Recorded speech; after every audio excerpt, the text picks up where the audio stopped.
Welcome back to the LSU Live post game. LSU goes down in Tuscaloosa to Alabama. The score of 20-9. Not exactly a surprising result, but it was kind of surprising in how LSU got there. Kind of a frustrating game to watch. For a large part of that game, it kind of looked like the Ole Miss game. It kind of looked like more of the same. You saw a completely inept offense. The only difference was this offense was going up against an even better defense in Alabama than they saw at Ole Miss. You saw a quarterback that was out of sorts, an offensive line that didn't play well, but I think tonight was a great example of how you can make a bad offensive line look worse when you don't step up in the pocket, when you retreat, when you spin like you're in high school, you're doing spin moves. But we got plenty of time to get to Nuss. First, a quick recap because the last post-game show, I couldn't even do a recap because the game was that bad. It was that ugly. At least this one was competitive, and it had no good reason to be competitive. It was no good reason for LSU to be in this game, considering how they played, especially with the penalties and the offensive play. Ugly game, but at the end of the night, you lost 20-9 against a top 5 team on the road. If you got any semblance of an offense, then you got a great chance to win that game. So, going back to the beginning of the game, defense comes out as we expected with their hair on fire. Defense comes out with intensity. Big stop early in the game. You stuff Simpson on the sneak where they try to catch you off guard. They come back and they go for it on fourth down, and you stuff them again. So you start off with some good momentum, some positive momentum, and I expected that. Leading up to the game this week, I felt like LSU would come out with high intensity and ready to play. And one thing I will say about LSU tonight, even though they lost, was they didn't fold. They didn't quit. They didn't tuck their tails and just go to the bench. And they didn't ease up on guys running the ball when they're going out of bounds. They played hard the whole game. So that was good to see. Offense would have been good to see too, but I guess I can't have it all. All right, so defense gets the good stop early. Offense, I got to give some credit to Atkins, to Alex Atkins. Even though the offense wasn't great, you did see a difference with him calling the plays, especially early on. Early on in the game, he showed, I think, a good feel for the game, a good feel for what Alabama wanted to do. He was a step ahead early on with the screens, and not just calling screens. We've seen screens the whole year, but the timing was right on. But you get to a point to where you realize that either you can have a bad offensive line and maybe you can overcome that, or you can have bad quarterback play and maybe you can still punch up and overcome that sometimes, but you can't have both. You can't call plays effectively if you have both a bad quarterback and a bad offensive line. So, moving on in the first half, speaking of the good play calling by Atkins early in this game, calls up the tight end tunnel screen to Bauer Sharp. Wide open, he's running. He gets the first down and he fumbles. And I hated to see it because everybody jumps on Sharp. And look, Sharp's got to take care of the ball. That's on him. But I will say this. When you got a lot of playmakers on the team and you haven't had the quarterback play, you haven't had the offensive play to get these guys involved, you press. You start pressing. You try too hard, and you don't make the plays that you really can make, like Tre'Davious Green. LSU went way too long in this game without trying to get Tre'Davious Green involved. And when I see him on the field, I don't want to see Tre'Davious Green as a decoy. Like maybe every once in a while, I don't want to see him as a decoy. Get him involved, because if you're not, then you cutting the defensive break. Like make them stop him. You can't stop him yourself as an offensive play caller, but that's just a tendency of offensive players. When you're not getting a lot of opportunities, you try to do a little bit too much, and that's what Bauer Sharp did. So he fumbles the ball early in the game. The defense gets a stop again. even giving the ball up in their own territory and then holding the 3 points. So it's 3-0. LSU gets the ball back. Barry has a good run. You get a little momentum, and you tie it up at 3-3. So long story short, you go into the half down 17-3, and it looks like the game is about to get out of hand. But you have a good drive, but you can't finish it because LSU doesn't finish drives. It's the LSU way. Eventually, Michael Van Buren gets in the game, and at this point, the deficit is probably a little bit too much considering LSU's offensive limitations. But I was glad to see him come in the game for a few reasons. One, you got to give yourself a chance. One thing we saw against Ole Miss was the LSU staff, whether it was Sloan or Kelly or both or whatever, didn't even give themselves a chance. You saw that you were getting absolutely nothing from your quarterback, but you wrote it out. You wrote it out as if you expected something to change. So with the change in staff, we saw a change in approach in that regard. And it looked like a different offense. Look, the numbers won't show it. There weren't, a lot of explosive plays, or they didn't go off for 3 touchdowns in the second half, but it looked like a functional offense. It didn't look like an offense where all is lost if it's 3rd and 10. Like, it didn't look like an offense where you can send a 3-man rush and drop 8 every time, and you're going to go against a guy who's going to refuse to step up in a pocket. He's just going to keep dropping back, or God forbid, try to spin out and go against the grain. So it looked like a functional offense. Yeah, he had some off-target throws, but that comes with chemistry. That comes with time. So I want to give Van Buren credit in this game. This is a guy that he played as a freshman at Mississippi State. Really hadn't played at all outside of Southeastern and a little garbage time here and there. So you're bringing him in a tough spot. You got to understand the situation that Van Buren was in when he came in. He comes in the game on the road at Bryant-Denny. Again, top 5 team. Crowd is going crazy. All the momentum is against you, and you're down multiple scores. But here's the thing about Van Buren.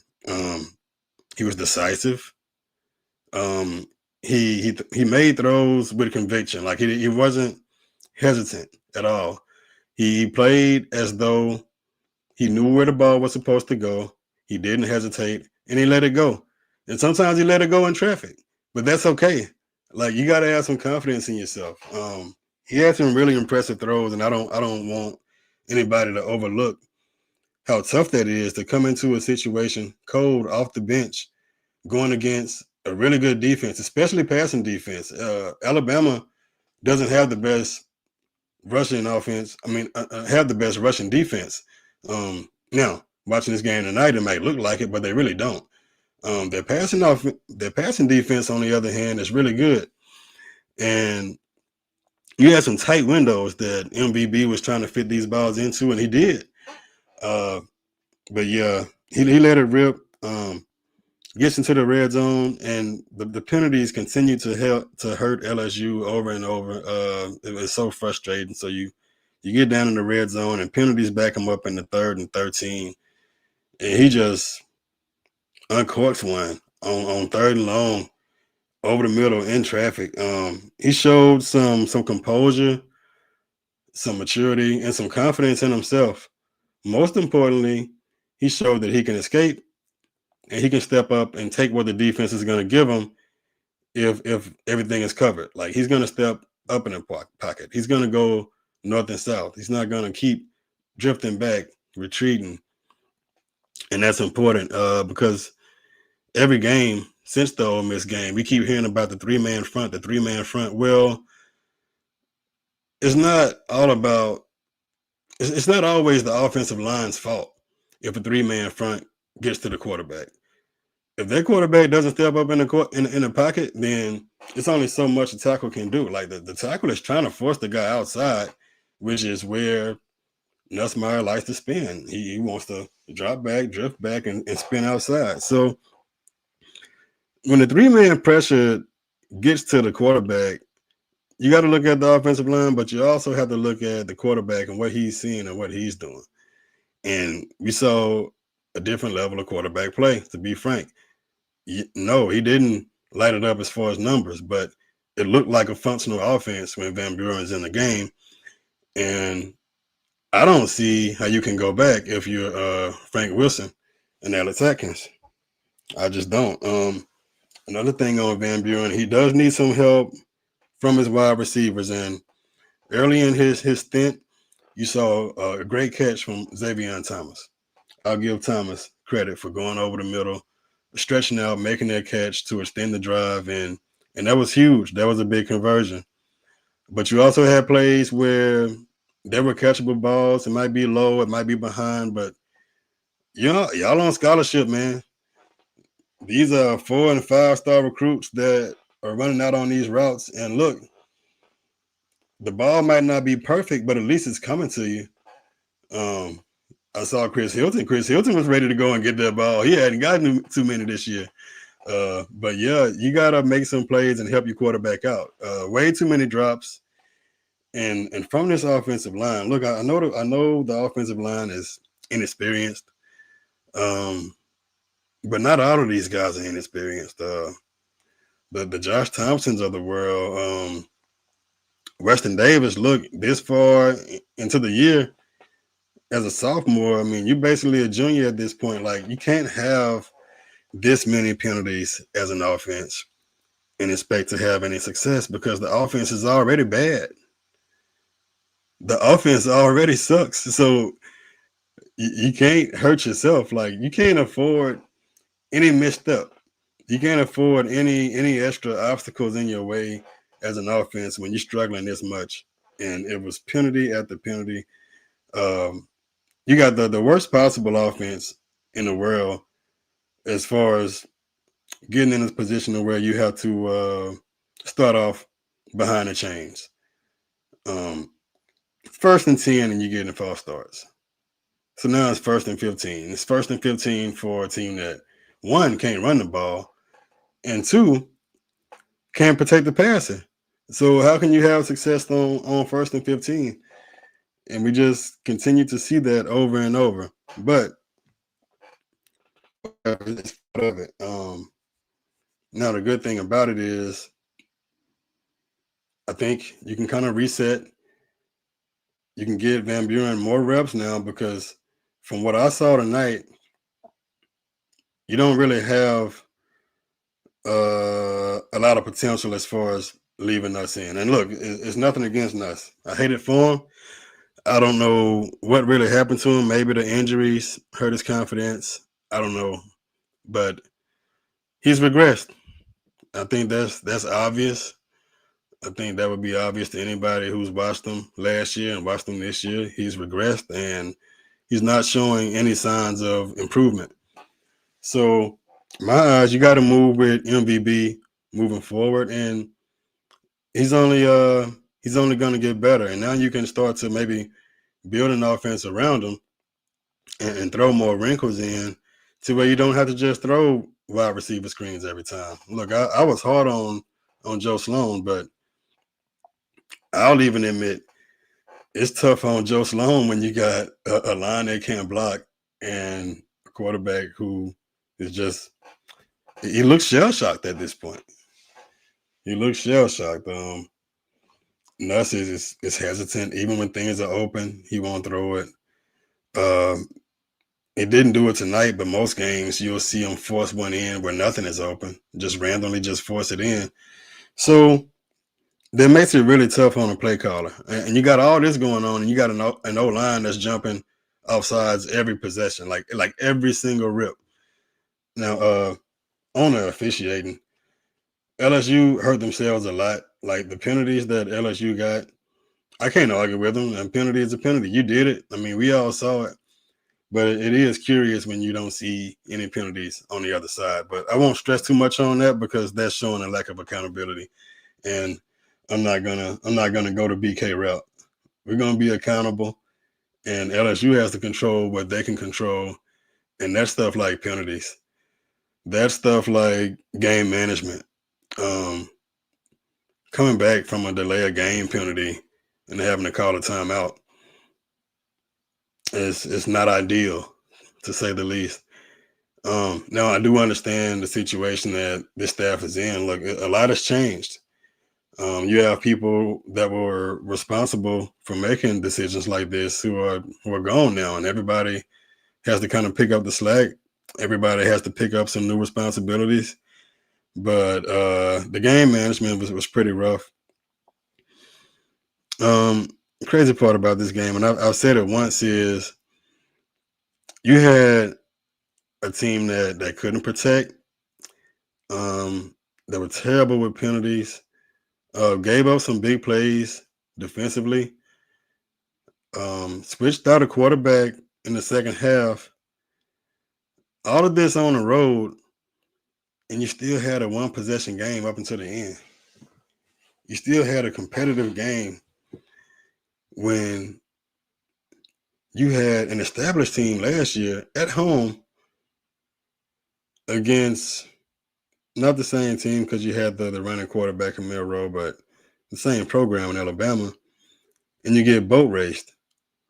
So to me, that kind of speaks to the mentality of the team and the mentality of the team's leaders, like a Frank Wilson.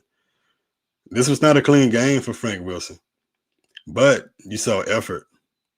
You saw a team that didn't give up. You saw a team that played hard, and they came into this game expecting to be in a position to win. Like as the game went on, you didn't see a lot of dropped heads. You didn't see a lot of guys walking around as if they didn't care, which is what we saw against A&M. You didn't see a lack of effort on either side of the ball. Even though one side of the ball was atrocious, it wasn't because of effort. As a matter of fact, it's because they were trying too hard at times. But I think LSU was in a better place. It wasn't a pretty game, but the effort that we saw did speak to the decision that was made. And I don't think that you get that same level of effort if Kelly is still on the sideline. And I could be wrong. There's no way to know that. But from what I saw this week and from what I saw 2 weeks ago, it's a completely different team. Well, not completely different, because the offense still sucks. But as far as the pride that they played with, and the willingness to come in and hit, to come in and play hard, to lay it on the line, you saw a difference. You saw a difference. And I talked about that defense. I want to talk more about that defense, because you got to give that defense a lot of credit. Now, I'll give them credit, but I will admit this too. This is a feast or famine defense. They're going for big plays. They're going to confuse the quarterback. They're playing in a way that wants to put the offense on the defensive, to wonder what they're going to do.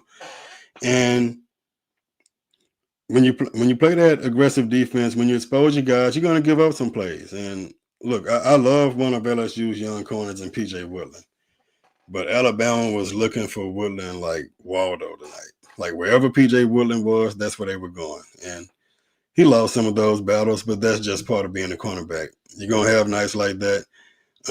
We saw the catches that were made on him. We didn't see probably 15 other reps where he might have fit the receiver like a glove, but that doesn't matter. What matters is what plays you make when the ball comes your way. So, well, I won't say it doesn't matter. That's what people see. People see when the ball comes your way. So Woodland, he got targeted a little bit, but all in all, you held Alabama to 20 points at home. And anybody will tell you, whether you're an Alabama fan, or LSU fan, or a UAB fan, Alabama has a hell of an offense. So you hold them to 20 points at home in Bryant-Denny, that's impressive. And you did it without dominating time of possession. It's not like you kept the ball from them. Time of possession was roughly equal, because they got the ball a couple of times in LSU territory, and neither team could run the ball that great.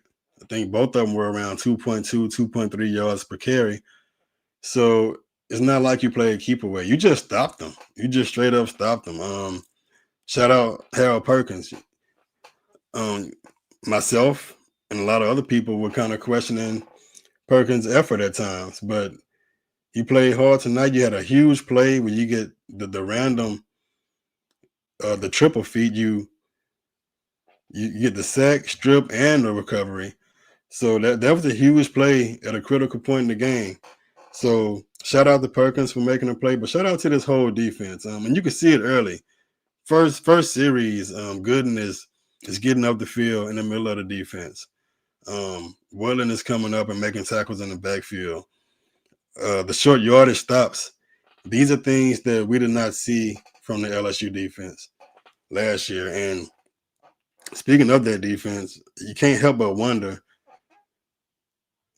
which direction the new coaches want to go. Is going to want to go. How hard is he going to try to keep Blake Baker? Does he want to bring his own guys in? We don't know, but we'll talk about the coaches later. Tonight is about LSU and Alabama, and I want to give LSU credit for a valiant effort.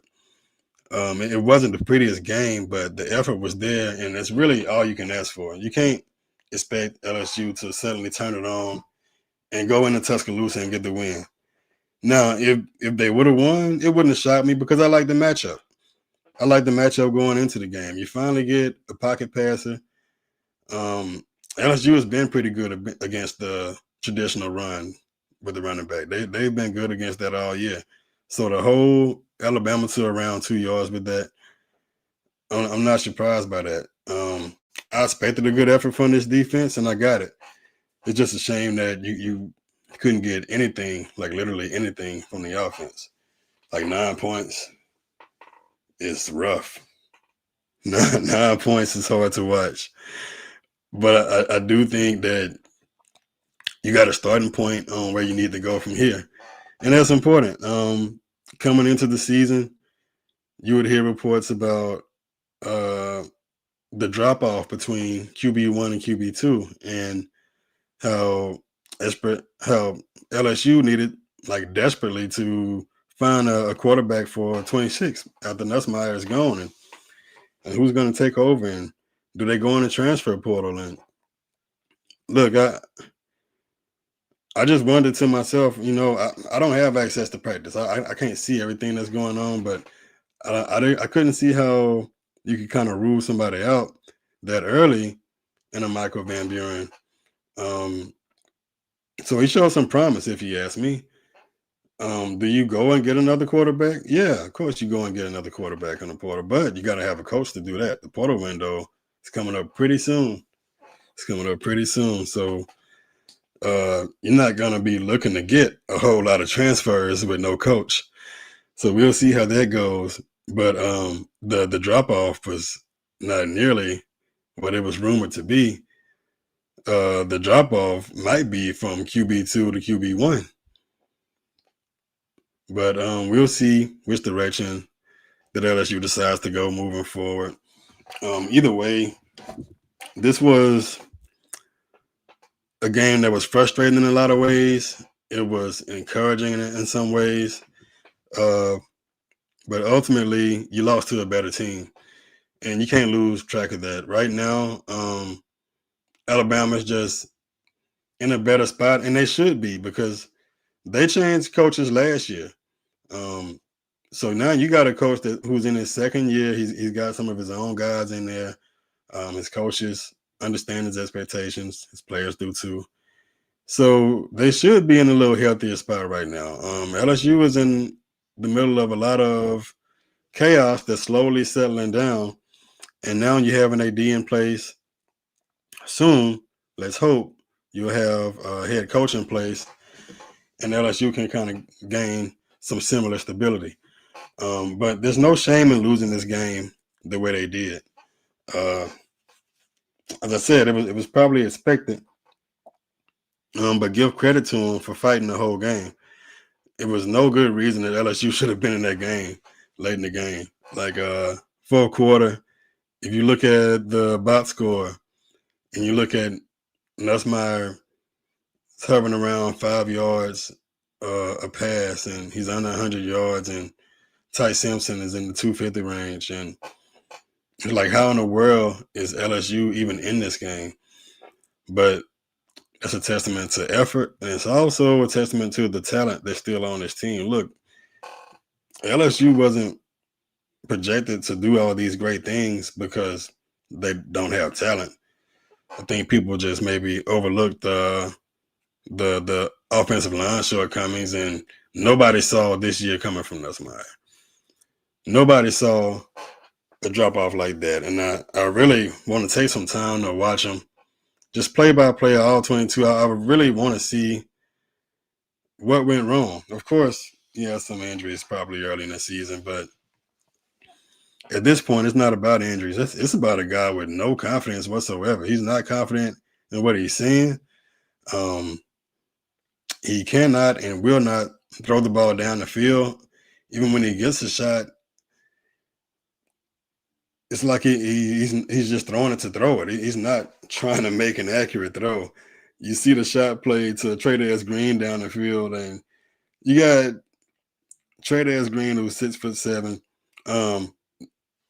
DB is giving him probably 10 yards of cushion, and you overthrow him to the point to where Green has to play DB. Like, you managed to put the ball where only the defensive back could get it. Like, there was no shot of Tre'Davious Green getting this ball. And that's got to be a mental thing for us. Like, look, yeah, he can get kind of shaky. He can make some bad decisions. But not putting, like, he made his name off of ball placement. What impressed me about him last year was his ball placement, even when he would put it in some tight windows and throw off balance, off platform. He could get it there, and he could get it there where the guy could keep running with the ball, but he's just throwing it up for grabs. If it's not a screen, he has no confidence. And that's a very curious case for me. But whatever the case may be, you got to move on if you're LSU as a team. You got to do what's best for the team. And I was glad to see that, because that was in direct contrast with what we saw from the last regime. If Brian Kelly was still on the sidelines, then Garrett Nussmeier would have still been out there with 2 minutes left in the fourth quarter doing spin moves in the backfield and getting sacked. And you get the rare times where you have all the time in the world to throw and you can't find anybody, and you just throw it in the dirt. So those are the kind of things that you can't afford with this LSU offense. So I'm all about moving forward. And I would like to see where this offense goes. Look, Van Buren is only going to gain confidence as he plays more. He's going to gain confidence. He's going to gain more chemistry with the receivers to understand when a guy's going to keep running or when a guy's going to settle into a zone. So that'll look better. But I was encouraged by his decision-making and throwing with conviction, throwing with confidence, and not being afraid to make a mistake. He very easily could have been tense in that moment. But that shows a strong mentality for a young quarterback, and we'll see where it goes from here. LSU has 3 left, and all of these are winnable games. Of course, you got Western Kentucky, you got Arkansas next week, and you got Oklahoma in their last game. And look, it'd be pretty cool to see them finish on a high note. If LSU finishes at 8-4, then that says to a potential coaching candidate that even in the worst year, like worst case scenario, I'm going 8-4. Just think of what I can do, because any coach is going to have confidence in himself. He's going to think that he can, push LSU to the next level. So if a down year is 8-4, imagine what I can do. That's what you want the coach to think when you're negotiating. And look, speaking of coaches, some of these coaches, I don't know if you can wait on them. All the talk about Lane Kiffin, and I would like to have Lane Kiffin as LSU's coach. I think he'd do great. I think he'd kill it. But at the same time, can you afford to, one, pay him? Like, that's going to be a lot of money. If you get Lane, it's not like you're the only one that want him. So you're looking at another, well, not even another. You're looking at paying him more than what you paid BK. You're looking at 11, 12 mil. and you have to wait on them because this very well could be a playoff team. So when you're depending on getting some offensive linemen from the transfer portal, he's still in the playoffs. You're not going to get him. LSU might have to go a different route. So we're going to see. But as for tonight, valiant effort. Not a surprising result, but it's a step in the right direction. By showing that you're willing to do what it takes to win the game and not be married to one player or one idea, I think is a step in the right direction. We'll see where it goes, but as for now, you can't be too disappointed in the result because you weren't supposed to win that one. But it is frustrating when you see how close you are. You see how close you are. You did everything you could to lose that game, and you were still in it. You could not take yourself out of that game. All the mental mistakes in the world, and you were still in that game. So you should be encouraged by that.